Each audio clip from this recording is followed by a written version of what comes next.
Welcome back. This is the too long didn't read synopsis of Weathering, Mass Movement, and Karst Topography. Should be a fun chapter. Here are the concepts that we'll talk about in weathering and mass movement. How does weathering prepare landforms for erosion? What unique landforms results when water erodes limestone? That's karst topography. We'll talk about that later. How does mass movement alter landforms? Well, mass movement is the movement of a mass of material under the influence of gravity, and it's responsible for things like landslides. When you talk about weathering, weathering refers to the breaking down, the actual breaking apart, or the dissolving of rock. Joints are cracks in the rock. Those are going to be very, very, very important because joints let water into the rock. The more joints there are in the rock, the more water gets in, the faster the rock is going to either disintegrate or dissolve. There's two types of weathering, or two main categories of weathering. There's physical weathering, which actually breaks down material, disintegrates. Like if you took a rock and you bashed it with a hammer until you had a pile of sand, that would be physical weathering. Chemical weathering dissolves. So if you had something and you dissolved it with acid, that would be an example of chemical weathering.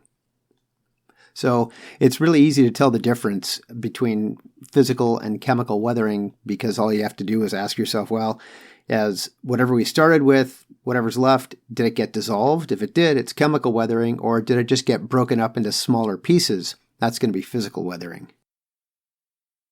Limestone gets dissolved by water to make karst landscapes.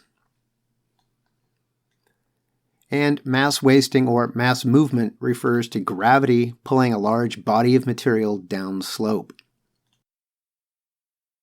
So some key terms: geomorphology. Geo means earth, morph, shape, ology, study. So geomorphology is literally the study of the shape of the landscape.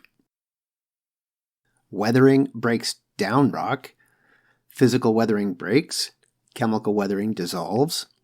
Erosion is the movement of weathered material, and a lot of times when people talk about erosion, the way it's generally used by the public, erosion encompasses both weathering and erosion, but weathering is the breaking down of material, erosion is then the movement or transportation of weathered material. So you really can't have erosion without weathering first.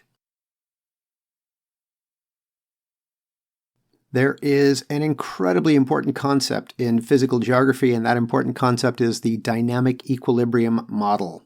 Dynamic because it's ever-changing, equilibrium because there's a balance between competing forces, and model because it's an idea.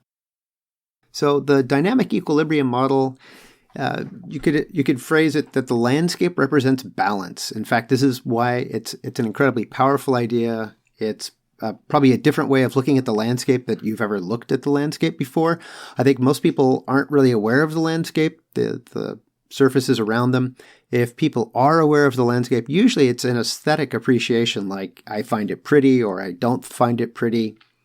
But in terms of geomorphology, we're looking at the landscape and trying to figure out why it looks the way it does. How did it get that way? It hasn't always looked that way. So what happened to this landscape to make it look that way? And every landscape represents a balance between competing forces.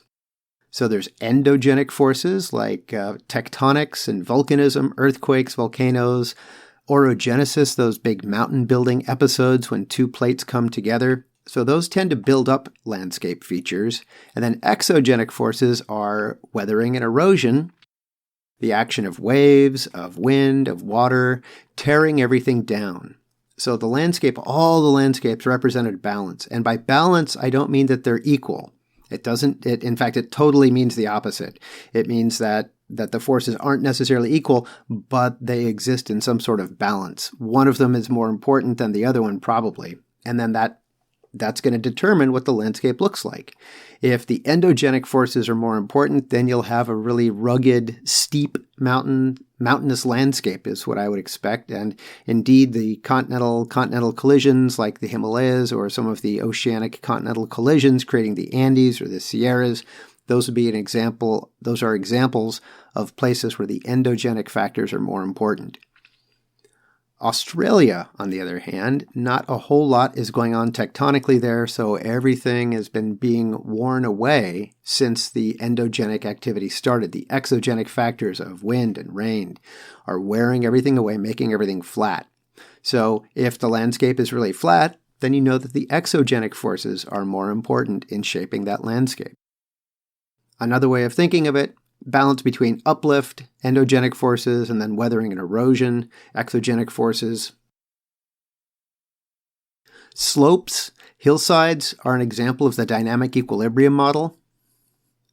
So the forces at work with slopes, gravity is trying to pull everything to the center of the earth.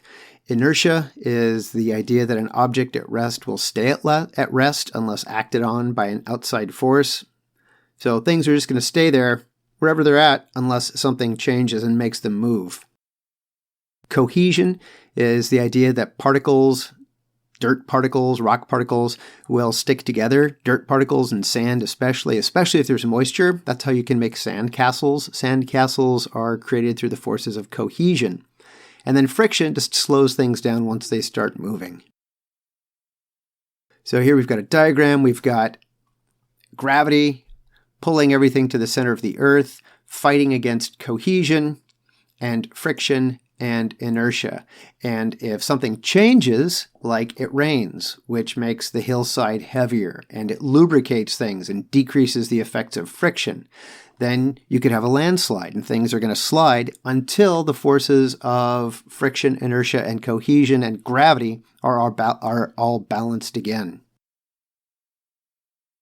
And then the landscape comes to a new and different balance.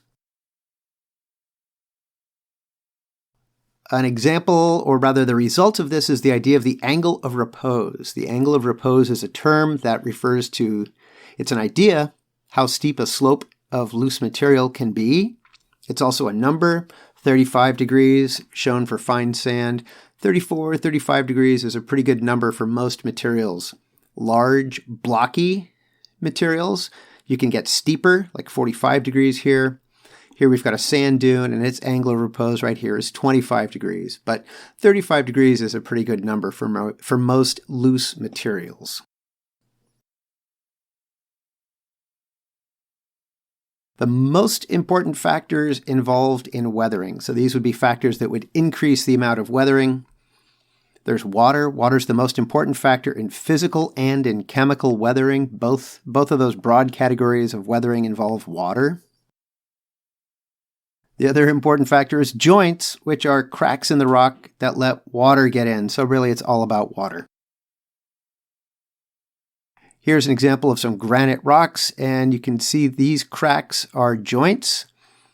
And the joints let the water in, so you can see that the rocks are being worn away more quickly where the joints are rather than on the surfaces that don't have joints. So if this rock had twice as many joints, you'd expect it to break down and get dissolved twice as quickly. Another example of joints, I believe this is Joshua Tree. In fact, this one has, I think it's really interesting, two systems of joints. There's this series of parallel cracks, then there's also this other diagonal system of cracks.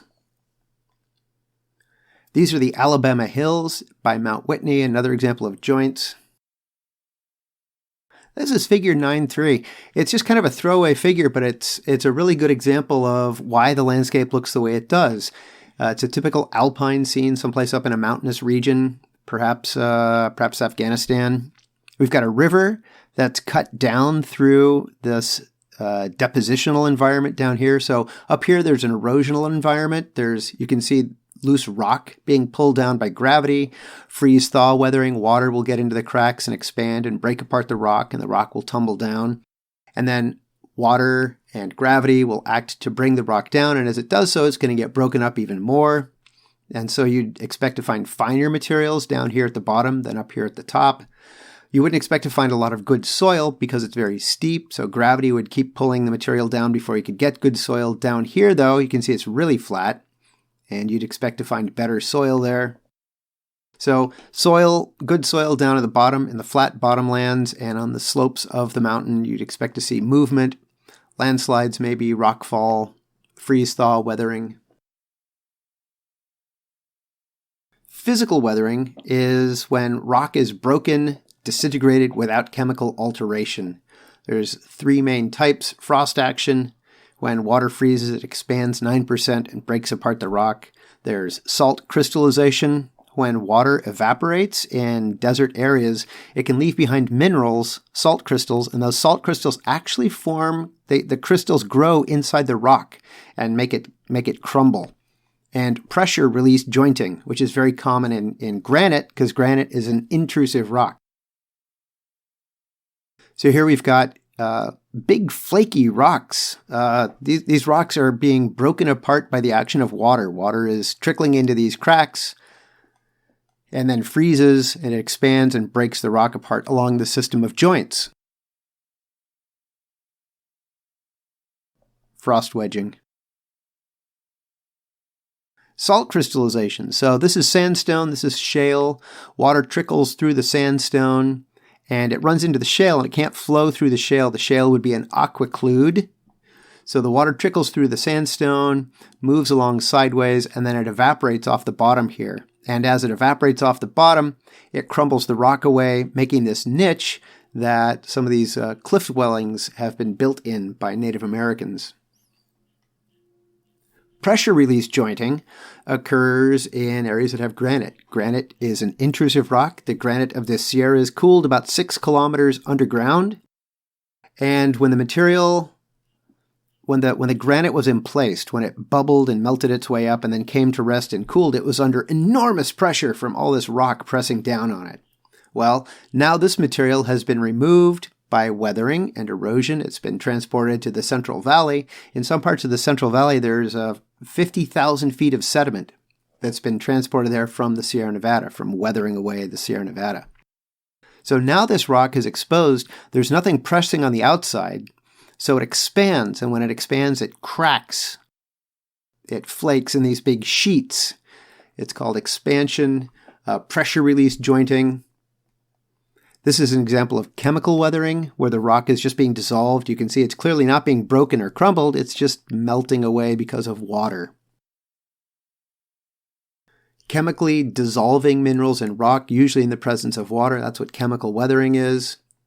It leads to a rounded, melted-looking landscape. Jagged landscapes, physical weathering. Blobby landscapes, spheroidal weathering is a blobby landscape. That's because of chemical weathering. So again, the type of weathering creates a different environment. Just by looking at the environment, you know what factors created it.